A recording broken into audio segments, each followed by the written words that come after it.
gracias. Aquí hay dos, sí, a ver, alce la mano quien tenga una silla vacía a su lado. Ahí hay varias sillas para los que están de pie. Aquí de este lado, si se quieren pasar a sentar. Acá de este lado hay otra silla vacía. Bueno, como mencioné al principio, vamos a dar la palabra a los tres expositores y al final vamos a abrir la ronda de preguntas.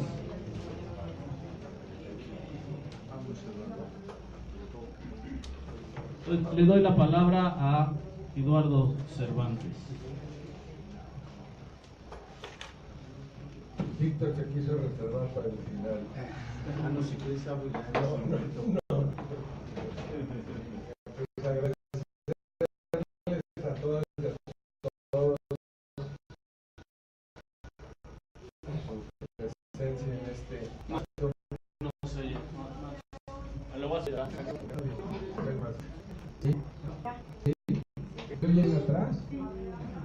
Bueno, un agradecimiento a todas y a todos ustedes, decía, por acompañarnos en este evento, a los organizadores, Ángel, Laura, Toño, todos ustedes, un agradecimiento y un reconocimiento hacia el grupo de Álvaro Obregón, antiguo delegacional, un grupo combativo, unido y muy crítico, lo cual es una virtud que se agradece.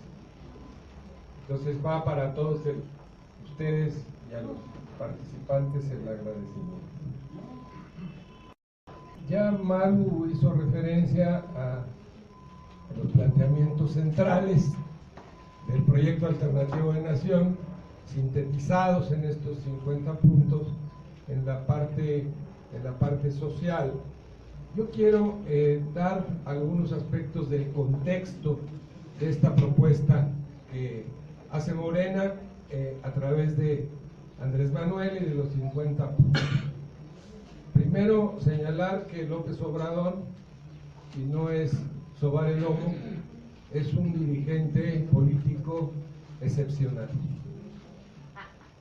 muy singular, de esos dirigentes políticos que ha tenido nuestro país, muy poquitos en la historia, y que por su singularidad hacen historia. Eso está fuera de discusión.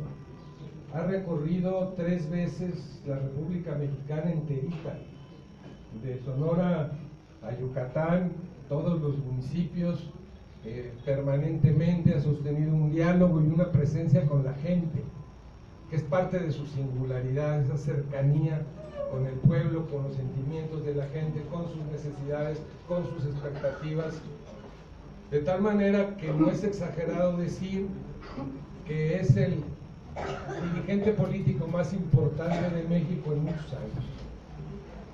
Hay condiciones y hay la posibilidad de ganar la presidencia de la República en 2018 después de 2 fraudes electorales, el del 6 vía Calderón y el del 12 que dio lugar a este engendro de presidente que padecimos. Ya en 88 había habido otro robo en la presidencia, a Cuauhtémoc Cárdenas. O sea, en 25 años la derecha se ha robado 3 veces la presidencia de la República. ¿Y saben qué? Va por la 4ª. Es evidente que en la agenda de los que dominan en el país está el fraude electoral. Dependerá mucho del filo y de la organización de Morena el poder enfrentar y revertir esta situación.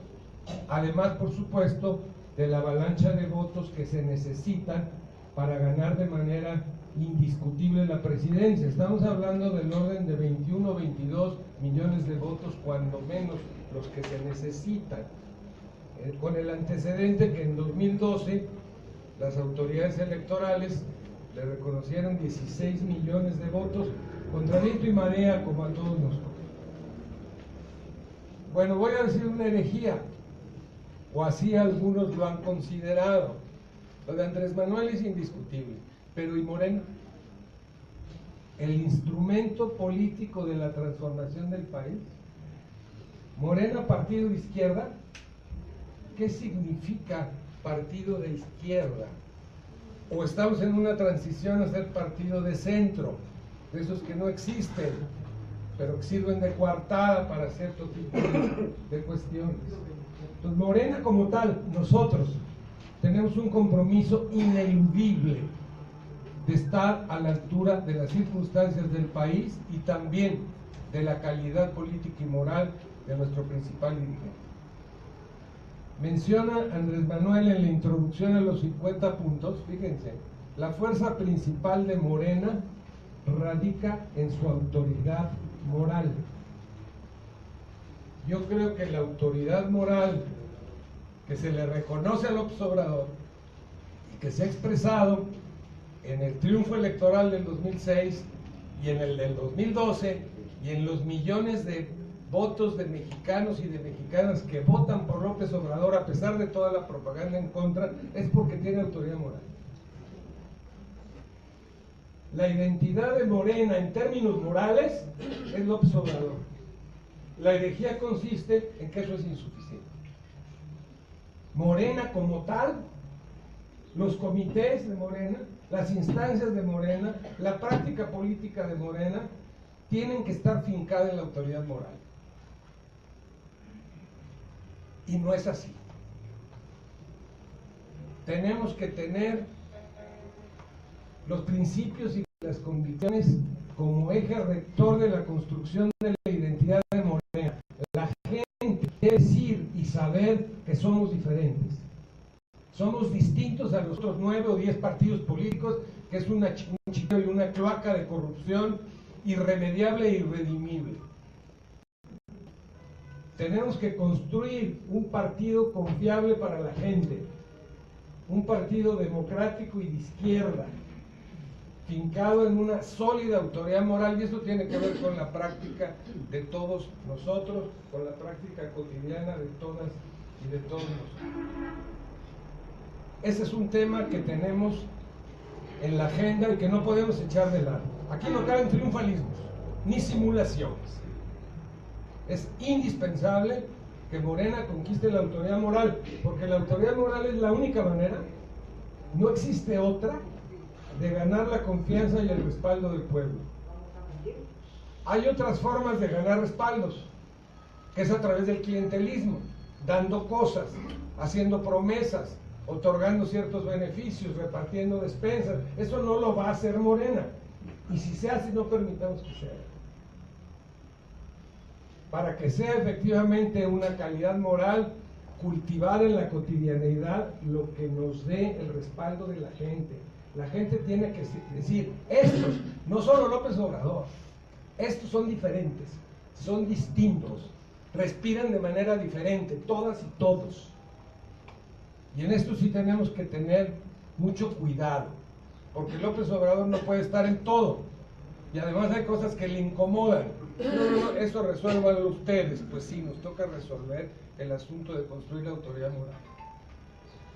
Decía partido de izquierda porque tiene un proyecto de izquierda, quiero decir, un proyecto fincado en la autoridad moral, pero también un proyecto de transformación de México. Esos son los 50 puntos que están en regeneración. Conviene que todas y todos ustedes y muchos compañeros, todos, lean los 50 puntos.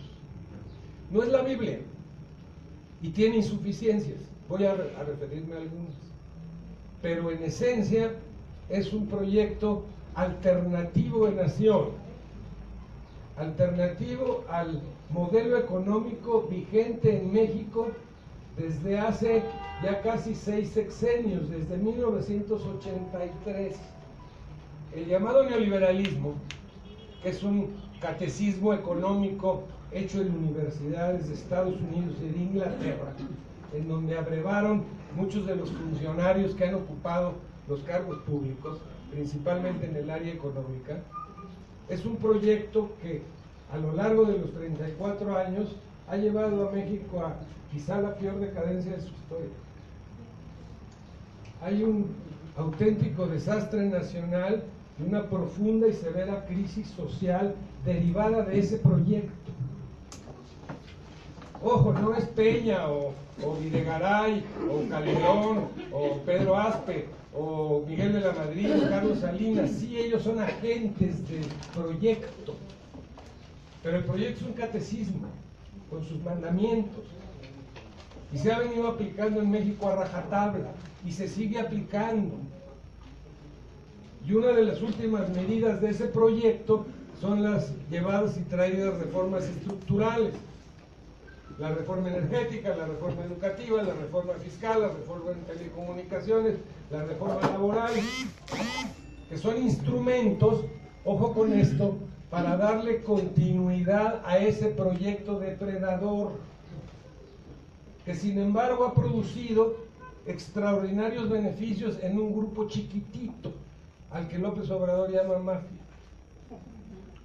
Pero ahí está Slim, y ahí está Cárraga, y ahí está Germán Larrea, y ahí está Salinas Pliego, los grandes oligarcas. El neoliberalismo ha sido exitoso en construir y consolidar una oligarquía en el país, que tiene el poder económico, pero que le ha sumado el poder político también. Antes no existía eso en la historia del país. Es una singularidad. Es un grupo cerrado, compacto, beneficiario del catecismo neoliberal. Son los santos del neoliberalismo, santos y dioses. Ellos son los que han sacado raja de este catecismo. Quieren seguirlo aplicando, a pesar de la decadencia extraordinaria, amarga, dramática que ha producido en el país.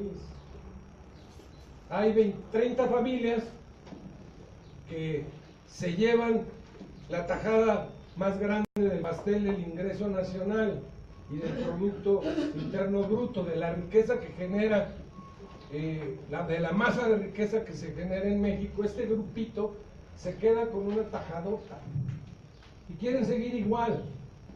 Yo no creo que ellos acepten a López Obrador. Algunos dicen que sí, que el DIM me simpatiza porque quiere ampliar el mercado interno, y ya hicimos una adquisición, a mi entender, horrorosa con Esteban Moctezuma, que es presidente de Fundación Azteca. No sé, es un vínculo con Salinas Pliego, el tercer hombre más rico de México, corruptazo hasta la pared, hasta por allá. Pero bueno, también es cierto que este grupo económico se está dando cuenta de que puede estallar el país, y más aún con Trump arriba. Entonces está la moneda en el aire. Estaba yo, hice un paréntesis en eso, en lo del partido de izquierda, porque cuenta con un proyecto alternativo a esa realidad económica, política, social y cultural que se ha impuesto en México desde 1983. No es que antes fuera mucho mejor. Algunos venimos del movimiento del 68 y padecimos lo que padecimos con Díaz Ordaz, y paradójicamente era una época en que México crecía económicamente entre el 6 y el 7% anual. Había crecimiento económico, aunque había un autoritarismo espantoso, de partido único, de partido hegemónico, el PRI. Había una cierta oposición electoral en el PAN, que ahora ya también dejó de ser. No estoy defendiendo lo anterior al neoliberalismo, pero sí, dentro del capitalismo, el modelo económico más cruel, inhumano y depredador es el neoliberalismo.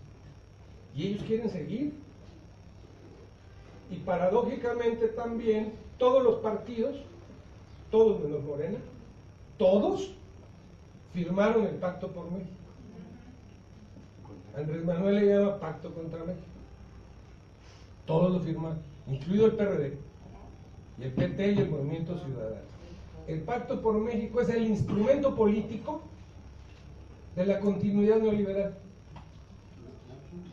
que pasa por la privatización de los recursos energéticos. Ojo, la privatización de la educación. Dicen, es que quieren hacer negocio con las primarias públicas. No, no es esa la privatización.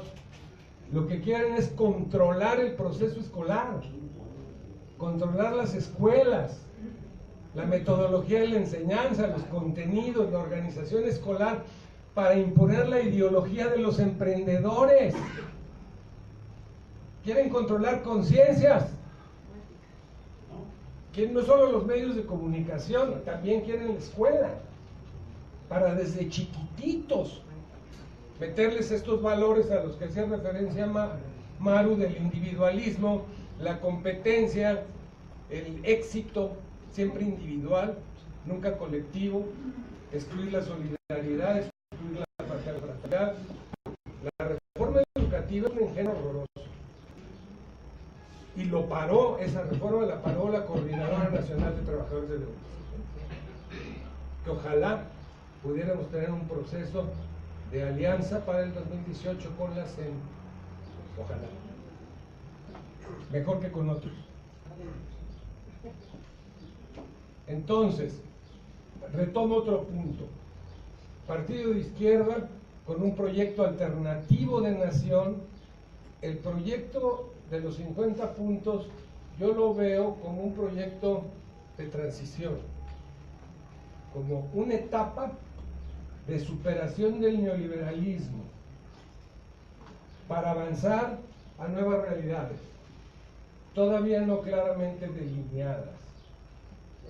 Es un proyecto político antineoliberal. Eso es clarísimo en los 50 puntos. Los 50 puntos hacen planteamientos y formulaciones totalmente opuestos a la lógica de las políticas y de las acciones del gobierno neoliberales, porque plantea otra forma de distribuir la riqueza. Y también de los ingresos y del manejo de los ingresos. Andrés Manuel ha hecho eso de la austeridad republicana una especie de altar, aunque no me quiero meter a temas religiosos. Sí, la honradez y la honestidad en el manejo de los recursos y de los asuntos públicos es lo que le dio a Andrés Manuel en la Ciudad de México el reconocimiento social. Entonces estamos hablando de un proyecto alternativo a la continuidad neoliberal. Decía, reitero, partido de izquierda. Yo creo que eso es clave, no es una palabra así que carezca de significado. ¿Somos o no de izquierda? ¿Y qué significa ser de izquierda? En parte está la propuesta política, en parte, decíamos, está la ética y la moral, pero también, y esto es importantísimo, la historia. Morena no es borrón y cuenta nueva de las corruptelas del PRD, aunque sea nuestro eslabón anterior. ¿Cuál es nuestra memoria colectiva? ¿De dónde venimos? ¿Qué representamos en términos de 2 siglos de historia? E incluso de los siglos previos a la conquista. ¿Cuáles son los principios, los valores con los que nos identificamos? Morelos Iturbide, Maximiliano Juárez, Zapata o Carranza, los estudiantes o Díaz Ordaz. ¿Tenemos memoria? ¿Sabemos cuál es? Porque de esa memoria depende qué somos y sobre todo a dónde vamos. Yo entiendo a Morena como un partido que le da continuidad a las mejores tradiciones culturales y de lucha del pueblo mexicano, e implica en la construcción de Morena que haya espacios de reconocimiento de esa memoria entre todas y todos nosotros, y no hay espacios suficientes para eso, a veces dominados por las emergencias prácticas o por las necesidades inmediatas o por los votos. Nos olvidamos de construir colectivamente una memoria. Por cierto, en la introducción a los 50 puntos, Andrés Manuel menciona una frase de un ilustrísimo general michoacano, y no Lázaro Cárdenas, sino Francisco José Mújica, que fue el que convenció al general Cárdenas de la expropiación petrolera y participó en el primer reparto agrario con Lucio Blanco en Tamaulipas, y fue el ariete de la parte de izquierda y radical de la Constitución de Querétaro en 1917. Él fue el principal diputado constituyente que logró las garantías individuales y los derechos sociales, y luego la expropiación petrolera. Y en 1940 el general Cárdenas designó a Ávila Camacho como sucesor en lugar de a Mújica, que hubiera dado continuidad a la parte popular de la revolución y de la Constitución del 17, aunque en Querétaro en 17, recuerden ustedes, no estaba representado ni Zapata ni Villa, pero en el carrancismo había una ala izquierda. No nos asustemos de que en un partido haya alas izquierdas y alas derechas, eso es histórico también. Bueno, este hombre que al final se reencuentra con el general Cárdenas en un hospital en la Ciudad de México, iniciando la década de los 50, Mújica ya no salió, falleció, murió de cáncer. No tenía para pagar el entierro. Lo pagó el general Cárdenas 13,000 pesos. De ese tamaño. Es la moral que está en la historia y que reivindica López Obrador y que tenemos que reivindicar todos y todas. Porque a Víctor le consta como muchos diputados y gentes de Morena andan en Morena y en los cargos públicos por la lana, no por los principios, no por las convicciones y no por la defensa de un proyecto. Estoy terminando. Creo que hay algunas omisiones en los 50 puntos. Voy a mencionar algunas importantes, porque requieren que haya debate también en Morena sobre este punto. No hay prácticamente referencias a América Latina. Ayer o antier, un premio Nobel de Economía gringo, Stiglitz, decía que para América Latina se abre una ventana o una puerta de oro. Fue el adjetivo que utilizó Trump. No solo nos une con América Latina una historia, una cultura, una lengua, una religión y una serie de luchas. Son nuestros pueblos hermanos. Y hay que pensar en la integración de América Latina, que es el sueño bolivariano y que es vigente, y más ahora. Entonces creo que si bien lo de la cooperación para el desarrollo con Estados Unidos es un postulado correcto que hacen los 50 puntos, sí hay que plantear una construcción económica, política y cultural por razones históricas con América Latina. Le falta un sentido latinoamericanista al punto. Otra cuestión importante, miren, es importante el tema de los ingresos. ¿De dónde van a salir los recursos para el desarrollo? Maru mencionaba el tema del caño de la corrupción, del que hablan también y del que podría salir muchos millones, pero no es suficiente. Hay aquí un problema muy serio, que no podemos disimular. Las principales empresas que cotizan en la Bolsa Mexicana de Valores, tipo Walmart, tipo Bimbo, tipo Coca-Cola, tipo Televisa, prácticamente no pagan impuestos. Pagan el 1.7% de impuestos sobre la renta, sobre ingresos gravables. Esto no puede ser. Esto no puede ser. Cuando el de la palería o el de la farmacia o el maestro que trabaja en la SEP, 28, 30, hasta 35% de impuestos sobre la renta. Bueno, creo que esta parte, que no está planteada en los 50 puntos, le llamaría tacto político. Son los oligarcas. Bimbo, Walmart y Coca-Cola no pagan impuestos. Pero ¿qué tal reciben beneficios y ganancias? A costa de la gente, del pueblo. Entonces este es un tema que también requiere valoración, el tema de los ingresos para financiar el desarrollo. Y en particular el tema del impuesto sobre la renta de las grandes corporaciones. Viene poco, creo yo, de participación ciudadana. Yo entiendo que una utopía de la democracia es la apropiación social de la vida pública. Gobierno manda, pueblo obedece, o por eso. Pero es que estoy haciéndola en términos de pregunta. Aunque sea buen gobierno, aunque haya una concepción de Estado benefactor, gobierno papá, sociedad que recibe y da las gracias, eso no es de izquierda, por cierto, es de abajo para arriba. Entonces tiene que haber espacios, instrumentos y medios en el ámbito legal. Ahora tiene que haber una ley de participación ciudadana en la Ciudad de México.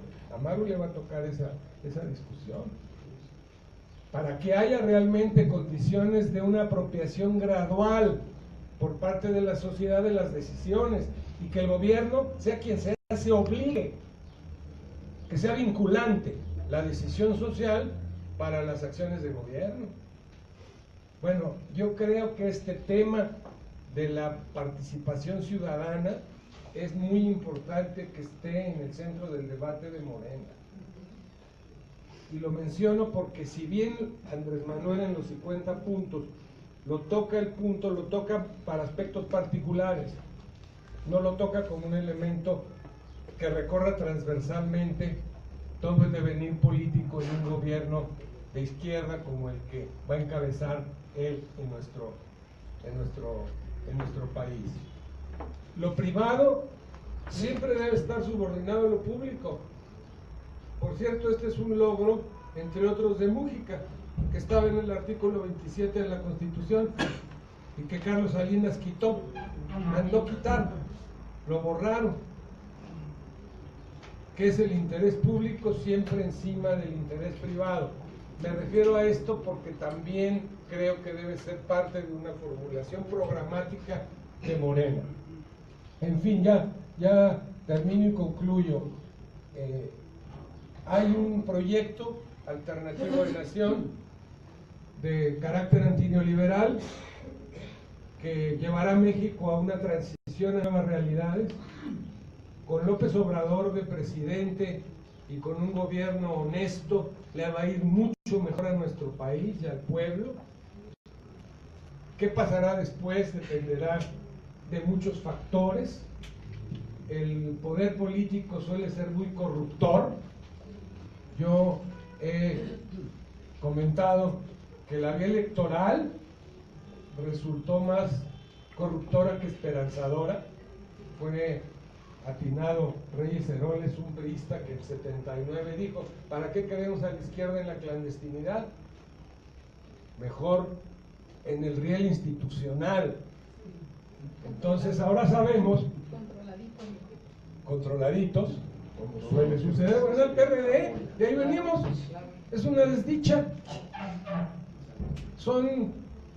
Ya están compitiendo seriamente la medalla de oro de la corrupción con el PRI y el PAN. Es una decadencia moral también que no tiene reversa. Entonces estamos en la vía electoral porque estamos planteando un método pacífico para la transformación del país, porque el otro método son los fierros. Y ya ha habido transformaciones en México por los fierros, pero ahora estamos en una circunstancia interna e internacional que no hace de esa vía una vía realista, aparte del elemento moral, el sufrimiento del pueblo y estas cosas a las que también se refiere López Obrador. Entonces, vía electoral, estamos en el riel electoral. ¿Y quién controla el riel electoral? La oligarquía. Para eso sirve el INE y el TRIFE y todas estas instituciones carísimas que están para administrar el fraude y luego legalizarlo. Entonces, en fin, tenemos el proyecto de transformación del país. Vamos por la vía electoral en 2018 no a conquistar el poder. Déjenme contarles una anécdota rápida, no te desesperes. Miren, Fidel Castro visitó Chile de Salvador Allende. El primer planteamiento socialista por la vía electoral en América Latina lo hizo Salvador Allende en Chile. Y tenía carácter expropiatorio, del cobre, de los bancos y de otras fuentes generadoras de riqueza. Bueno, llegó a la presidencia por vía electoral. Por supuesto, puso en acción a todos los instrumentos conspirativos y golpistas de Chile, de América Latina y de Estados Unidos. O sea, como el socialismo por vía electoral, imagínense, tan capitalismo, era aquello un riesgo inminente, por eso pasó lo que pasó, por eso el golpe de Estado. Bueno, Fidel Castro estuvo algunas semanas acompañando el proceso de Chile, de la Unidad Popular, de Salvador Allende. El Estadio Nacional, que luego sirvió, por cierto, del lugar de reclusión y de tortura de los militares, allí le preguntó a la gente: ¿creen ustedes que con el gobierno de la Unidad Popular tienen el poder? Y la gente contestó a coro: sí. Y dijo Castro: me permito disentir del pueblo chileno. Tienen el gobierno, no el poder. No basta el gobierno. Se tiene que crear una... Aquí es el tema, ya no caemos en la revolución de las conciencias. En México hace falta una revolución cultural, de valores, de replanteamiento de valores y de principios en la sociedad, desde luego en la vida política también. Entonces, en fin, hay mucho camino por delante. Qué bueno que están aquí, lean los 50 puntos, es una respuesta muy concreta al proyecto neoliberal dominante que le abre a México una expectativa de transformación. Andrés Manuel será candidato presidencial, pero es imprescindible que cuente con un partido político muy organizado, muy ético, muy moral, muy eficiente en sus tareas. Y vamos ya el año próximo a esta encrucijada que ojalá, y eso creemos y eso esperamos, porque las condiciones las hay, pues que tengamos para México y para todos los mexicanos un futuro con esperanza. Gracias a todos.